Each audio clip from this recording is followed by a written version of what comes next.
Hi, this is Stephen from Own or Disown. Today I am testing 12 games at various quality settings on the new HP Pavilion Gaming 16, which retails for only $999, and it has an i7-10758 CPU, a GTX 1660 Ti Max-Q graphics, and 16GB of DDR4 2933 Mhz RAM in dual channel, and it also has a 1080p 144Hz panel.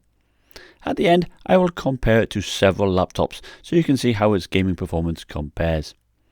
I also show you gameplay footage as you can check out the component power usages, the clock rates and the thermals.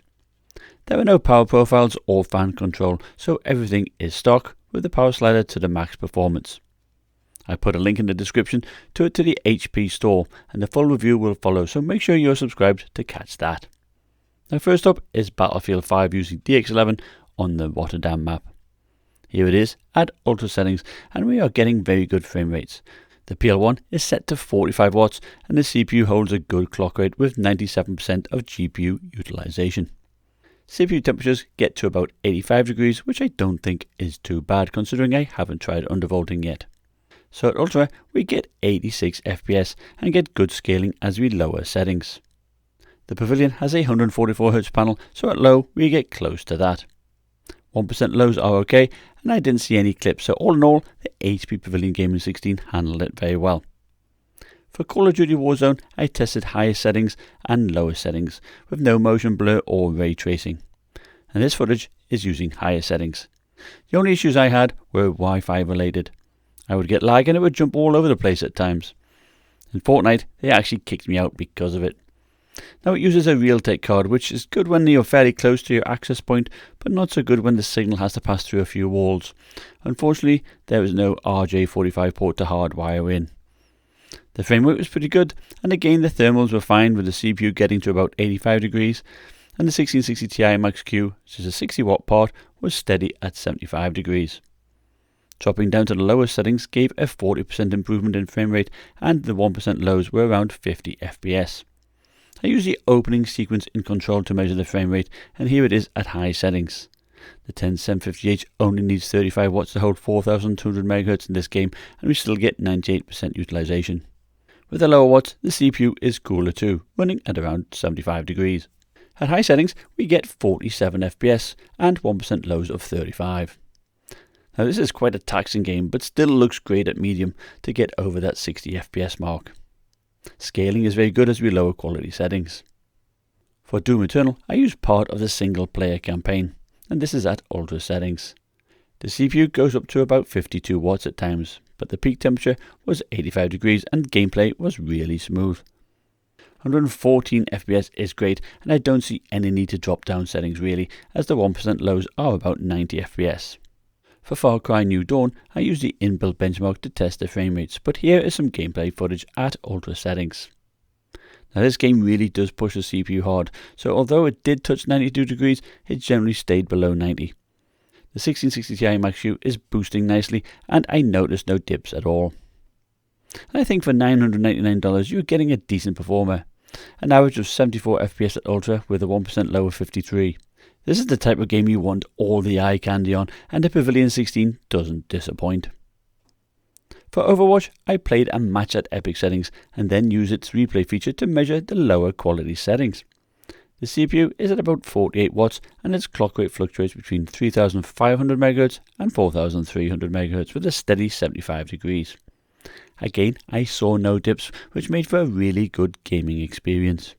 At Epic, I was getting over 100 FPS, but if you want more, you can get well over 200 should you wish. 1% lows were fantastic. I used the replay feature in PUBG, and here it is at ultra settings. Thermals are very good, and the CPU touched 83 degrees and the GPU at 71. I think back to the first Pavilion 15 I tested with a GTX 1050 Ti and how hot that ran, and it shows that HP have really got a good handle on their power limits, which allows for good cooling with what really is quite a quiet system. Even at ultra, we get a 1% low of over 60 FPS, and should you want to maximise the refresh rate of the panel, dropping to low should do it. For Rainbow Six Siege, I used their new benchmark with 100% scaling, but again I wanted to show you the actual gameplay footage as I played one of the situation maps. Well, what can I say? I was getting over 160 FPS in this map with thermals again below 90. The actual benchmark is more taxing than that map, and is probably a more realistic level of what you would expect across multiple maps. Still, we are talking at least 137 FPS with minimums over 100. Dropping to low nearly breaks the 200 FPS mark. For Star Wars Jedi Fallen Order, I use the opening sequence of the game. The CPU generally staying below 80 and the frame rate well over 60 even at epic settings. The 1% low at epic hits 35 FPS, but I didn't notice any dips in particular, but dropping to medium improves the 1% low by 34% and the average frame rate by 25%. For Star Wars Battlefront 2, I played one of the arcade maps, and here it is at ultra settings. The CPU touched 87 degrees and the 1660 Ti Max-Q 73 degrees. And the 10750H clock rate stayed around the 4 GHz mark at 45 watts. Even though I died a lot, gameplay was smooth and enjoyable.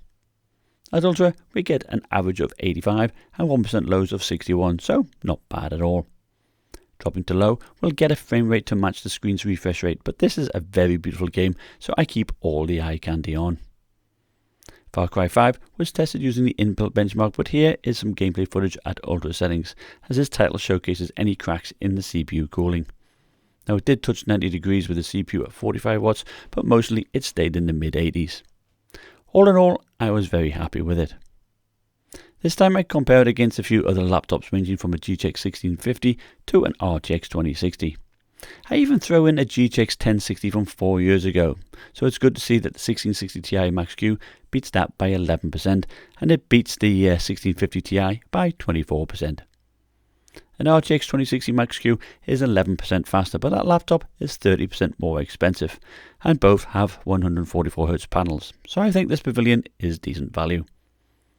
Finally, we have Shadow of the Tomb Raider, and I use the inbuilt benchmark here for testing purposes using DX12. Here is gameplay using the highest setting preset. This is also a great looking game, and I like all the eye candy on. It's not that it's a fast paced game either, so as long as I'm getting a smooth 60 FPS, I am fine with that. The CPU runs in the low 80s and holds a great boost clock. So at higher settings, we get an average of 65 FPS, which is only 8% behind the 2060 Max-Q. The RP17 is 26% faster for a 25% higher price tag, so that makes sense, especially when you get one of the fastest mobile CPUs available. I think the Pavilion 16 is positioned about right. It's about 15% behind the 80-watt 1660 Ti in the performance. But I still think the best value gaming laptop though, if you don't mind a middling screen, is the TUF A15, as the RTX 2060 model is available for $1,150. For those interested, if you lowered quality settings in Shadow of the Tomb Raider, you can squeeze out over 100 FPS should you wish. Now thank you for watching. Now this video took many hours to put together, so if you found it useful, consider subscribing and I will have the review up within a week. Bye now.